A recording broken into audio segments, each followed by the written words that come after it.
Hello everyone, welcome to Kansas Future. Let's go, Chiefs.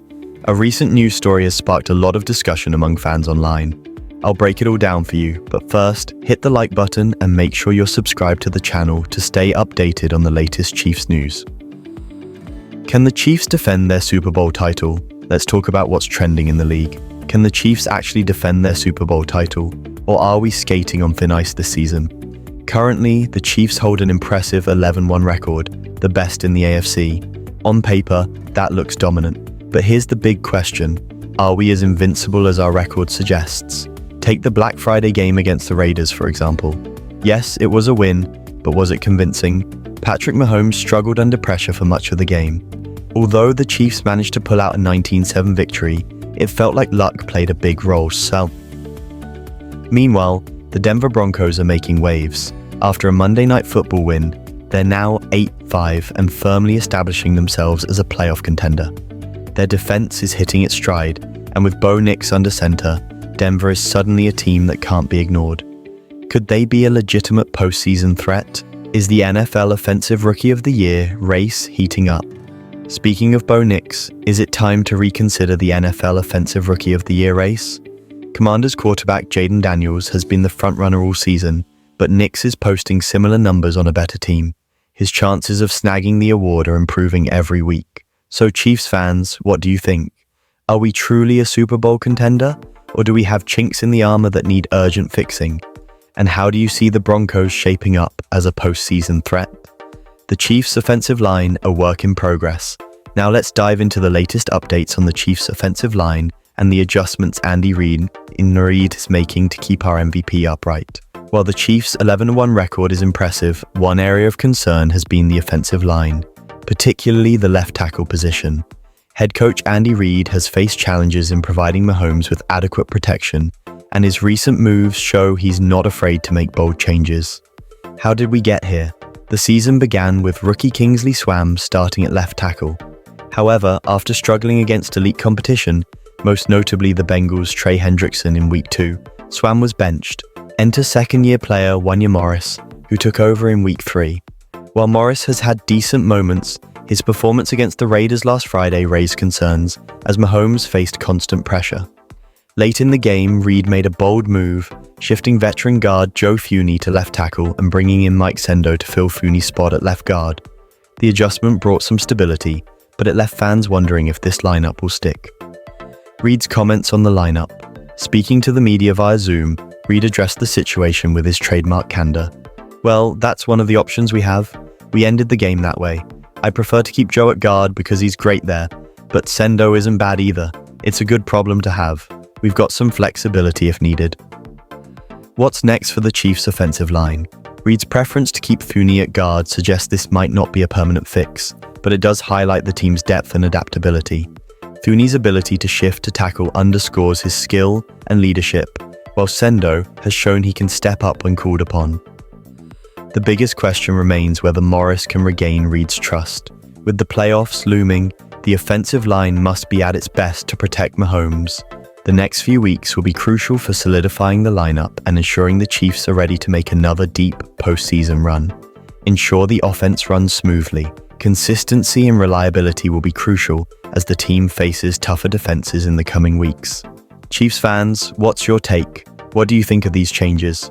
Should Reid stick with this new lineup, or should Wanya Morris get another chance to prove himself at left tackle?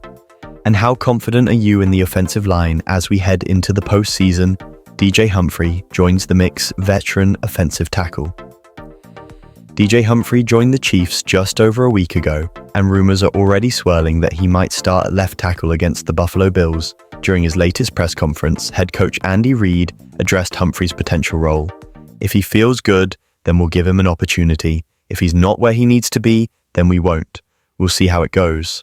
This development comes after a challenging outing for Wanya Morris in Week 13 against the Raiders. Morris allowed 8 quarterback pressures, including a sack, prompting Reid to bench him in the fourth quarter. Joe Thuney, typically a rock-solid left guard, slid to tackle, while Mike Sendo stepped in at guard. While this adjustment provided a short-term fix, it's not a sustainable solution. Thuney excels at guard, and compromising the interior line for too long could hurt the team. Who will anchor the line? Rookie Kingsley Swam, who started the season at left tackle, hasn't been the answer either. This is where DJ Humphrey could make a difference. If he's healthy, Humphrey brings the stability the offensive line desperately needs. With pro-level experience and proven reliability, he could be key to protecting Patrick Mahomes, who's been under too much pressure recently. Here's the million-dollar question. Can Humphrey step in and make an immediate impact, or will this be another band-aid on a bigger issue? Also, what do you think of Reid's willingness to shuffle the line mid-game? Isaiah Pacheco's return, a bright spot in the offense. In the Chiefs' 19-7 win over the Las Vegas Raiders, Isaiah Pacheco made a triumphant return after missing time since Week 2 with a fractured fibula. The third-year running back didn't just return, he made a statement. Head coach Andy Reid praised Pacheco's performance, calling him a bright spot in a tough offensive outing. That was great. It was good to give Pacheco some reps, and I thought he did a good job when we had the opportunity to run.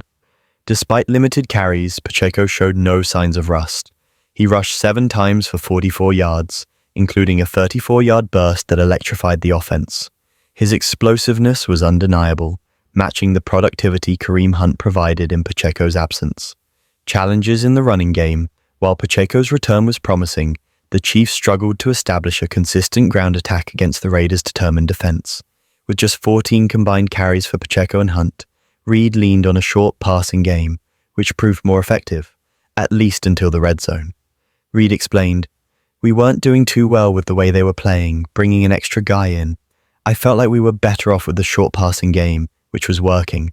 We were getting up and down the field, but we struggled in the red zone." For Pacheco, just being back on the field was a victory. During his post-game press conference, he expressed gratitude for the support he received during his recovery, giving a special shout-out to Kareem Hunt.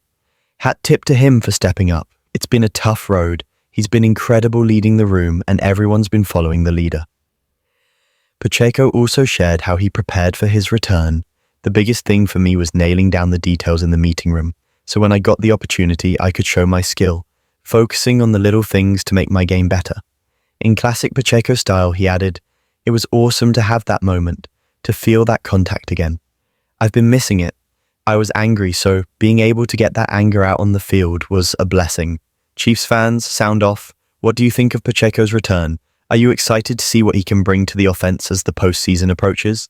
And do you agree with Reid's decision to rely on the passing game despite the team's struggles in the red zone?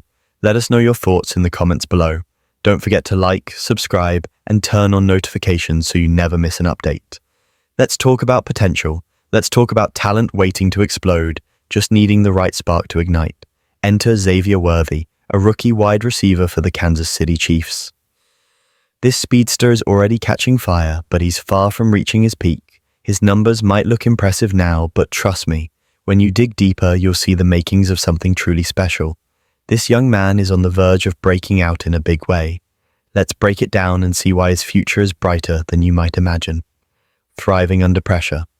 When you step into the NFL as a rookie, expectations are sky high. The stakes are even greater when you're on a team like the Kansas City Chiefs, a franchise focused on winning now, not on slowly developing players for the future. But here's the thing about Xavier Worthy. He's handling the pressure and doing it in style. Through 12 games, he's already made a significant impact. 33 receptions, 147 receiving yards, 4 receiving touchdowns, 11 carries for 49 rushing yards, and 2 rushing touchdowns. Most rookies would be thrilled with those numbers, but Worthy isn't just any rookie. He's scratching the surface of his potential, and if you've been paying attention, you know exactly what I mean, beyond the stats. When evaluating raw talent like Worthy, you can't just stop at the numbers. You need to watch how he plays the game, the way he uses his speed to create separation, how he reads defenses and adjusts his routes, his ability to get open even when the ball isn't coming his way. It's all there, but there's still room for improvement, and that's the exciting part. Take Monday's game, for example. Worthy had a solid performance with 5 catches for 54 yards on 7 targets. On paper, it doesn't look spectacular, but the nuances of his game told a different story.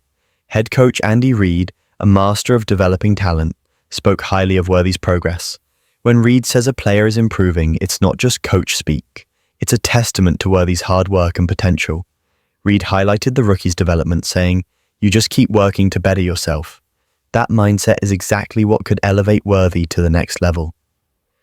Building chemistry with Mahomes, here's where it gets even more exciting. Worthy has already earned the trust of Patrick Mahomes. For a rookie to gain the confidence of arguably the best quarterback in the game is no small feat. Mahomes doesn't hand out trust lightly, but when he does, you know it's a big deal. Reed also pointed out how Worthy is starting to play faster, look more comfortable, and find his rhythm within the offense. Early in the season, Worthy was adjusting to the pace of the NFL. Now it's clear he's settling in and proving he belongs. Learning from near misses. It hasn't been perfect, there have been near misses. Take the deep ball against the Raiders that could have been a game-changing play, or other missed opportunities for touchdowns. But here's the thing, these moments are all part of the learning process. Worthy isn't the type to shy away from challenges. He's the type to learn, adapt, and thrive. Building chemistry with a Hall of Fame caliber quarterback like Mahomes takes time, but it's clear they're getting closer every week. A significant role, Worthy isn't just a minor piece of the offense. He's played 63% of the Chiefs' offensive snaps this season, a higher percentage than Rashee Rice had at this point last year, and Rice had a solid rookie season. The trust the coaching staff has shown in Worthy speaks volumes. He's not treated like an afterthought or a backup. He's a key part of the Chiefs' offensive game plan. And guys, don't forget to like the video, subscribe to the channel, and comment. See you in the next video.